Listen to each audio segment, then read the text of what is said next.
Hi hello నమస్తే. యాదాద్రి దేవస్థానం trust board ఇప్పుడు ఈ బోర్డు ఏర్పాటులో ఒక తీవ్రమైన రచ్చ నడుస్తుంది.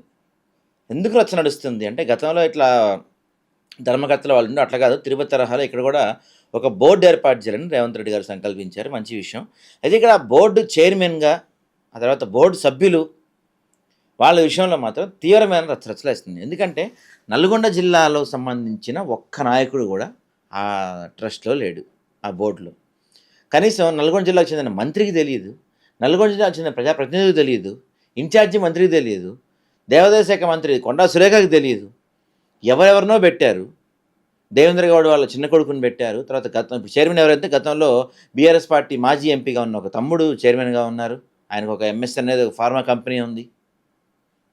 ఆ తర్వాత వివేక్ వెంకటస్వామి వాళ్ళ తమ్ముడికి ఇంకో దాంట్లో పదవి ఇచ్చారు.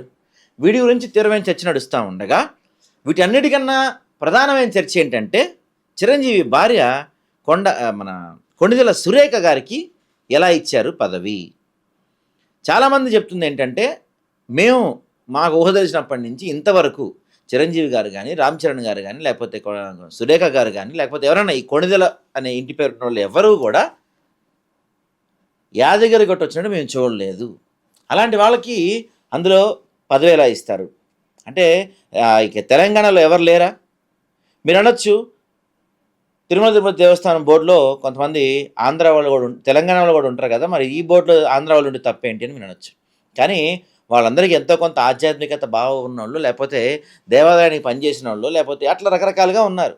మరి ఈ ఫ్యామిలీ చిరంజీవి ఫ్యామిలీకి సంబంధించిన వాళ్ళు ఒక్కళ్ళైనా ఆ దేవస్థానానికి ఇంతవరకు వచ్చారనేది ప్రధానమైన ప్రశ్న.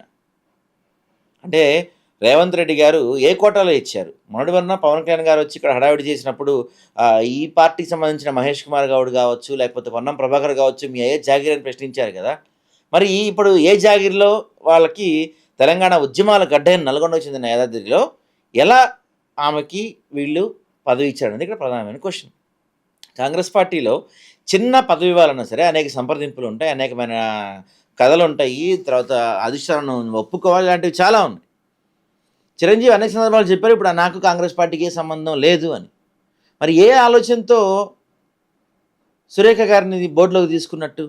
అంటే చిరంజీవి గారికి మెప్పు పొందడం కోసమా, లేకపోతే చిరంజీవి గారిని దీంట్లో తీసుకుంటే ఫిల్మ్ ఇండస్ట్రీ మొత్తం రేవంత్ రెడ్డి గారికి సపోర్ట్గా ఉంటారనా, లేకపోతే ఆ సామాజిక వర్గం కోసమా, లేకపోతే చిరంజీవి ఆంధ్ర వాళ్ళ ఓటర్ల కోసమా, లేకపోతే తమ్ముడు పవన్ కళ్యాణ్ చిరంజీవి గారి తమ్ముడు పవన్ కళ్యాణ్ గారిని సాటిస్ఫై చేయడమా, లేకపోతే టీడీపీ గవర్నమెంట్ని సాటిస్ఫై చేయడం కోసమా?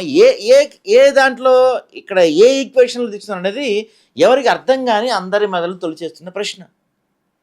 ఇప్పటికే అనేక అంశాల్లో జర్నలిస్టుల అరెస్ట్ విషయంలో కావచ్చు, మొన్న పవన్ కళ్యాణ్ చేసిన హడావిడిలో కావచ్చు, లేకపోతే ఇక్కడికి అక్కడికి నడుస్తున్న అనేక సెటిల్మెంట్ల విషయాల్లో కావచ్చు, ఇప్పటికే చంద్రబాబు గారి ఆజ్ఞల్లో లేకపోతే ఆంధ్ర పరిపాలకుల కనుసరణలో తెలంగాణ ప్రభుత్వం నడుస్తుంది అనేది అనేక రకమైన ఆరోపణలు ఉన్నాయి. ఈ సందర్భంలో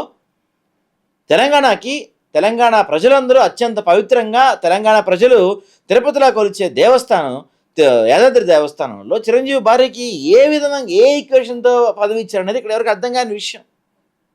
ఎంతోమంది తెలంగాణలో ఉన్నారు కదా, ఇంకెవరు దొరకలేదా? పోనీ ఆంధ్ర వాళ్ళే చాలామంది ఉన్నారు కదా, గొప్ప గొప్ప వాళ్ళు ఎవరైతే దేవాలయాల కోసం పనిచేసేవాళ్ళు, దేవస్థానం కోసం పనిచేసేవాళ్ళు, అలాంటి వాళ్ళకి ఇవ్వచ్చు కదా. ఇదంతా నేను చెప్తుంది కాదండి, ఇదంతా స్వయంగా కాంగ్రెస్ పార్టీ వాళ్ళే మాట్లాడుతున్నారు. నేను నా సొంతగా కాదు, రాజగోపాల్ రెడ్డి, కొండా సురేఖ, చాలామంది కాంగ్రెస్ పార్టీ వాళ్ళు బయటకు వచ్చి పెదవి విరుస్తున్నారు.